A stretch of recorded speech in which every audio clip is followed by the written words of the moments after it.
పులుల మృతి ఉమ్మడి ఆదిలాబాద్ జిల్లాలో సంచలనంగా మారడమే కాకుండా జాతీయ స్థాయిలో ఇది ఇష్యూగా ఉంది. ప్రధానంగా మనం దరిగాం గ్రామంలో ఉన్నాం. దరిగాం గ్రామానికి కూతవేటు దాదాపుగా 4 కిలోమీటర్ల దూరంలో ఉన్న ఫారెస్ట్లోనే జరిగింది. ఇక్కడ నుంచి మనం చూపెట్టే ప్రయత్నం చేస్తున్నాం. దరిగాం గ్రామం నుంచి మనం చూపెడుతున్నాం. ప్రస్తుతానికి ఫారెస్ట్ అధికారులు లోపల ఉన్నారు.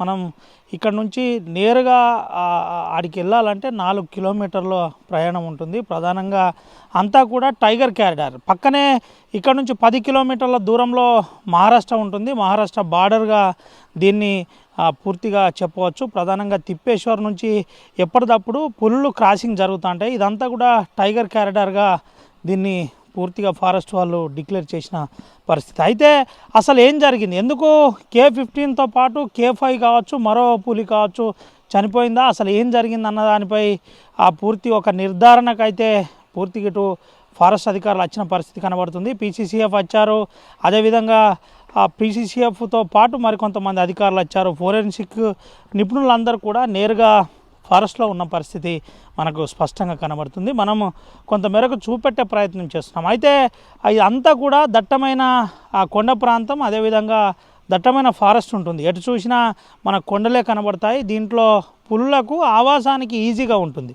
ప్రధానంగా అటు చూస్తే బార్డర్ ఉంటుంది. బార్డరు తిప్పేశ్వర్ ప్రాణహిత గోదావరి నుంచి ఆ బార్డర్ కావచ్చు, అటు గోదావరి నుంచి ఇట్లా నేరుగా అనువుగా ఉండడానికి అటు సిర్పూర్ ఫారెస్ట్ నుంచి దీంట్లోకి రావడానికి ఆస్కారం ఉంటుంది. కాబట్టి పూర్తి స్థాయిలో ఇటు ఈ ప్రాంతానికి పుల్లు అచ్చుంటాయి అనే ఒక అనుమానం అయితే ఉంది. అయితే ఆ ఫారెస్ట్ అధికారులు చెప్పే ఒక స్పష్టత ఏంటంటే, ముఖ్యంగా ఆ పుల్లు నిన్న 2 రోజుల క్రితం వచ్చాయి. ఏదైతే క్యాటిల్ ఉందో క్యాటిల్ చనిపోయిన దానిపై పూర్తిగా కబేలాలు ఏదైతే ఉందో తింది. కబేలం అయిన తర్వాత అంటే కుళ్ళిపోయిన తర్వాత తినడానికి పులి ఎక్కువగా ఇష్టపడుతుంది. అయితే అది తినడం వల్లనే ఈ ప్రమాదం జరిగిందని ఒక అనుమానం వ్యక్తం చేస్తున్న పరిస్థితి. అయితే ఫస్ట్ డే చనిపోయిన K15 టైగర్ ఏదైతే ఉందో K15 టైగర్ చాలా స్పష్టంగా అసలు ఆ భీకరమైన పోరాటం జరిగి ఉంటుందనే ఒక అనుమానం వ్యక్తం చేశారు. అయితే ఈరోజు ఏదైతే ఆ పులి ఉందో ఆ పులి చాలా స్పష్టంగా ఆ విషప్రయోగం జరిగింది.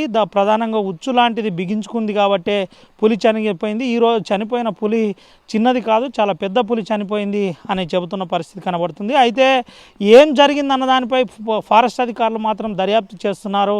ఖచ్చితంగా దీని వెనుక ఏదో కుట్ర జరిగి ఉంటుంది. ఆ కుట్రను ఛేదిస్తాం.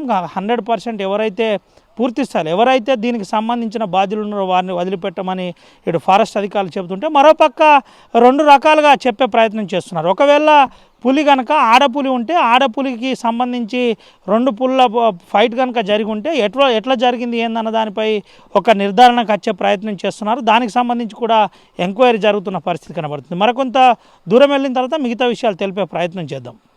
మరిన్ని వీడియోస్ కోసం ఛానల్ ని సబ్స్క్రైబ్ చేయండి. లేటెస్ట్ అప్డేట్స్ కోసం వాట్సాప్ ఛానల్ ని ఫాలో చేయండి. అండ్ లింక్ డిస్క్రిప్షన్ లో ఉంది.